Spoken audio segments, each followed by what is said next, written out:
For a brief moment, the world took a deep breath. Guns went silent, aid trucks rolled in, and for the first time in months, families in Gaza dared to hope. But peace, real peace, in this part of the world has never lasted long. Behind every ceasefire announcement, behind every handshake and photo, there's a storm quietly building. Just days after this latest ceasefire deal was signed, explosions echoed once again. Israel accused Hamas of breaking the truce. Hamas accused Israel of the same. And civilians once more were caught in the middle. On paper, this deal was supposed to stop the bloodshed, open the borders, and bring food and medicine to people who desperately need them. But beneath the surface, the deal hides dangerous cracks, political, military, and deeply personal. Cracks that could tear the entire agreement apart and throw the region back into chaos. So the question isn't if this ceasefire will fail, but when and why. What if the real reason lies beyond Gaza, in the hands of leaders, factions, and rival powers playing their own games? What if this deal was never built to last at all? In today's episode, we will uncover the truth behind the fragile Gaza ceasefire, what's really happening behind closed doors, why the peace might collapse at any moment, and what that means for the entire Middle East. This is Denzel speaking, and welcome to the World of Intrigue. When the ceasefire was announced, the world wanted to believe it was real this time. After endless bombings, after tens of thousands of lives lost, this small deal sounded like the first step forward something bigger, maybe even the end of one of the longest modern conflicts on earth. But in the Middle East, peace has always come with fine print. The agreement was simple on paper. Israel would stop its military operations inside Gaza. In return, Hamas would stop all rocket fire. Humanitarian aid, food, medicine, fuel would be allowed to enter Gaza through Egypt.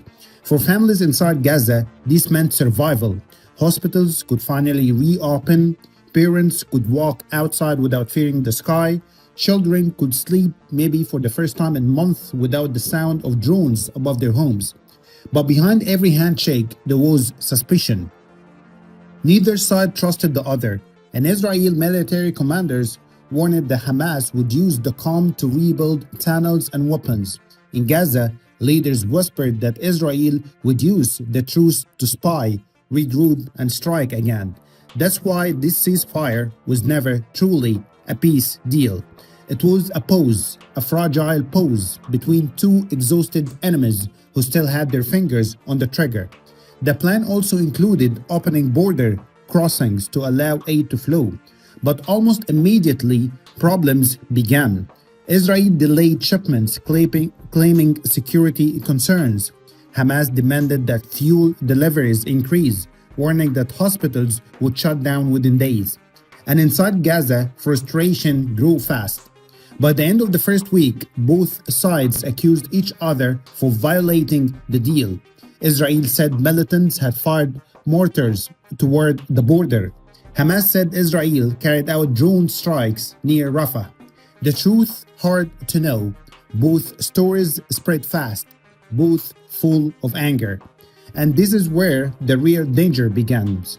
Because every ceasefire, no matter how hopeful, is built on trust. And in Gaza and Israel, trust does not exist anymore. When even a single bullet can reignite war, peace becomes nothing more than a mirage. So what went wrong? Why did this deal, celebrated by the United Nations and major powers, starting collapsing just days after it began? In the next part, we will dive deep into the hidden cracks of the agreement, the secret talks, the politics, games, and the growing anger on both sides that might destroy the truce completely. Just days after the announcement, the biggest test arrived. On October 19th, 2025, two Israeli soldiers were killed in southern Gaza, near the Rafah border area, a location meant to be covered by the ceasefire. Israel responded with airstrikes across Gaza, killing at least 26 people in what they described as blatant violation of the truce. Mourning families replaced relief celebrations. The pause is fighting flickered. Meanwhile, on the downtown humanitarian front, the aid lifeline, one of the deal's biggest promises, was already failing.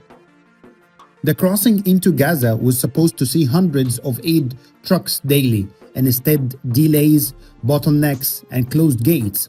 One UN agency said only about 560 tons of food per day were arriving, far below what's needed.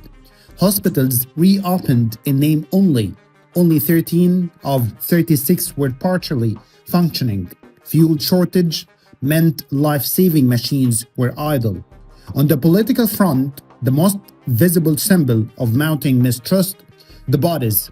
Hamas released 2 deceased Israeli hostages, remains, but 16 more still awaited recovery.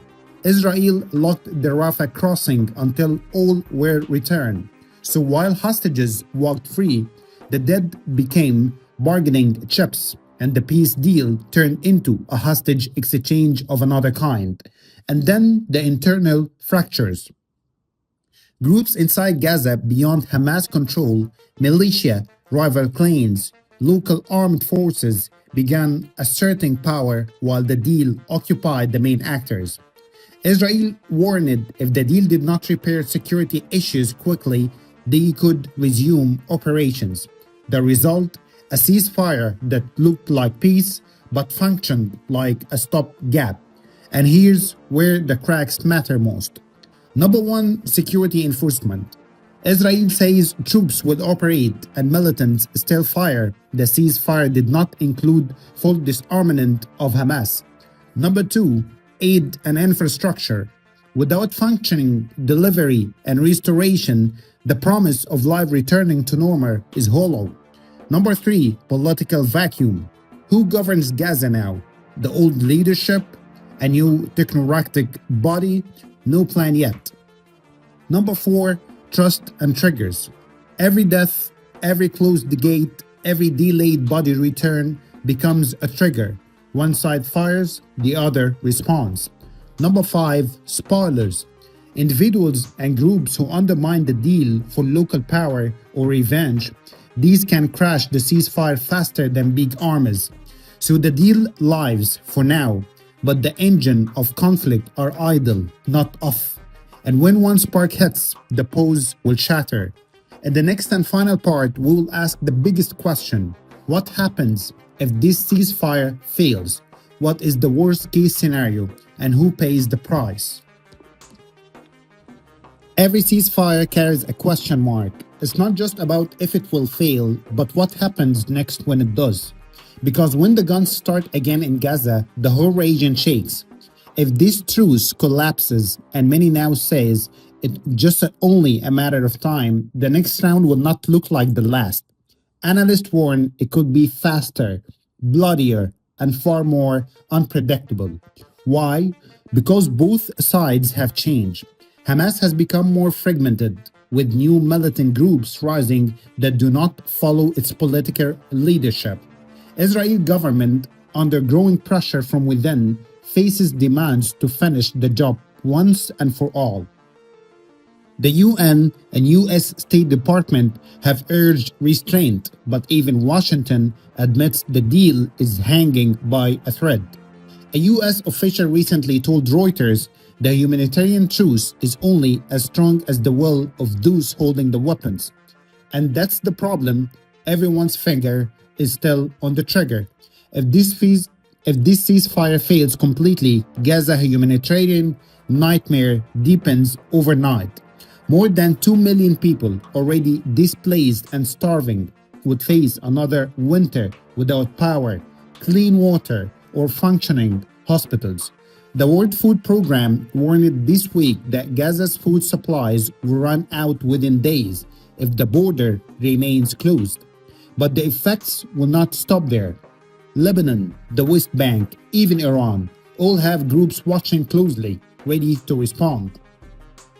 A single Israeli strike gone wrong, a rocket crossing into northern Israel, and suddenly the war could stretch far beyond Gaza.